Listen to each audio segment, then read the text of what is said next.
നമ്മൾ മലയാളികൾക്ക് സ്വർണം എന്ന് പറഞ്ഞാൽ ഒരു വികാരമാണ് അല്ലേ?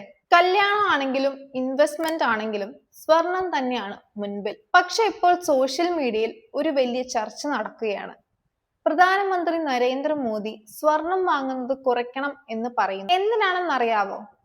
രാജ്യം വലിയൊരു സാമ്പത്തിക യുദ്ധത്തിലാണോ? ഇതിന് പിന്നിലെ രഹസ്യങ്ങളും സ്വർണം വാങ്ങാതെ തന്നെ സ്വർണത്തിൽ നിന്ന് ലാഭം കൊയ്യാൻ പറ്റുന്ന വഴികളുമാണ് ഇന്നത്തെ ഈ വീഡിയോയിൽ നമ്മൾ ഡിസ്കസ് ചെയ്യാൻ പോകുന്നത്. ഇത് നിങ്ങളുടെ പണത്തെയും രാജ്യത്തിന്റെ ഭാവിയെയും ബാധിക്കുന്ന കാര്യങ്ങളാണ്. സോ നമുക്ക് ഡിസ്കസ് ചെയ്യാം. Welcome back to Signet Style House. ഇന്ത്യയിലേക്ക് സ്വർണം വരുന്നത് വിദേശത്ത് നിന്നാണ്. അത് വാങ്ങാൻ സർക്കാർ കൊടുക്കേണ്ടത് നമ്മൾ വിയർപ്പൊഴുക്കി ഉണ്ടാക്കിയ US$ ആണ്. ഇപ്പോൾ പശ്ചിമേഷ്യൻ യുദ്ധം കൊടുമ്പിരി കൊള്ളുകയാണ്. ക്രൂഡ് ഓയിലിന്റെ വില ആകാശത്തോളം ഉയരുന്നു. ഈ സമയത്ത് എണ്ണ വാങ്ങാൻ നമുക്ക് ഡോളർ വേണം.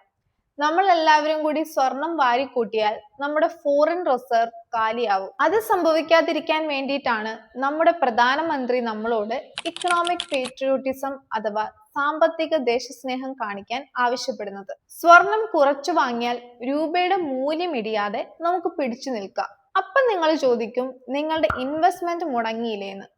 ഒരിക്കലും ഇല്ല. സ്വർണം കയ്യിൽ തൊടാതെ തന്നെ ലാഭം നേടാൻ 3 വഴികളുണ്ട്. SGB, sovereign gold bond. സ്വർണത്തിന്റെ വില കൂടുമ്പോഴുള്ള ലാഭവും കിട്ടും, പോരാത്തതിന് വർഷം 2.5% പലിശയും കിട്ടും. GSTയും വേണ്ട, പണിക്കൂലിയും വേണ്ട. ഗോൾഡ് ETF, സ്റ്റോക്ക് മാർക്കറ്റ് വഴി സിമ്പിളായി വാങ്ങാം. 1 ഗ്രാം സ്വർണത്തിന്റെ മൂല്യമുള്ള യൂണിറ്റുകൾ വാങ്ങാം. എപ്പോൾ വേണമെങ്കിലും വിൽക്കാം. ഡിജിറ്റൽ ഗോൾഡ്, വെറും 10 രൂപയ്ക്ക് പോലും നിങ്ങൾക്ക് സ്വർണം വാങ്ങാം. ഫോൺ പേയോ ഗൂഗിൾ പേയോ വഴി നിങ്ങൾക്ക് നിക്ഷേപിക്കാം. ഇത് വാങ്ങുമ്പോൾ ഡോളർ പുറത്തേക്ക് പോകുന്നില്ല, പകരം പണം ഇന്ത്യയിൽ തന്നെ നിൽക്കുന്നു. ലാഭത്തിന് ലാഭവുമായി. ഇന്ത്യ ഈ സെയിം സിറ്റുവേഷൻ ഇതിനു മുൻപും അനുഭവിച്ചതാണ്.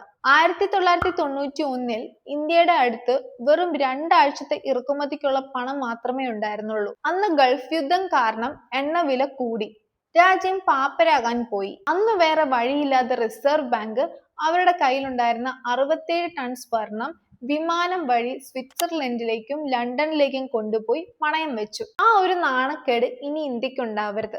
അതുകൊണ്ടാണ് നമ്മളോട് ജാഗ്രത പാലിക്കാൻ പറയുന്നത്. സ്വർണം വാങ്ങുന്നത് മോശമായ കാര്യമല്ല, പക്ഷെ അത് സ്മാർട്ടായി ചെയ്യുക. ഫിസിക്കലായിട്ടുള്ള സ്വർണം വാങ്ങി ലോക്കറിൽ വെക്കുന്നതിനേക്കാൾ നല്ലത് ഡിജിറ്റൽ രീതികളാണ്. പണിക്കൂലിയും GSTയും ലാഭിക്കാം, ഒപ്പം രാജ്യത്തെ രക്ഷിക്കുകയും ചെയ്യാം. ഈ വീഡിയോ നിങ്ങൾക്ക് ഇഷ്ടപ്പെട്ടിട്ടുണ്ടെങ്കിൽ ലൈക്ക് ചെയ്യുക, ഷെയർ ചെയ്യുക, സബ്സ്ക്രൈബ് ചെയ്യുക. ഞങ്ങളുടെ ഇൻസ്റ്റാഗ്രാം, ഫേസ്ബുക്ക് പേജുകൾ ഫോളോ ചെയ്യുക. ഇതുപോലുള്ള ഇൻഫോർമേറ്റീവ് വീഡിയോസ് ഒക്കെ ആയിട്ട് നമുക്ക് വീണ്ടും കാണാം.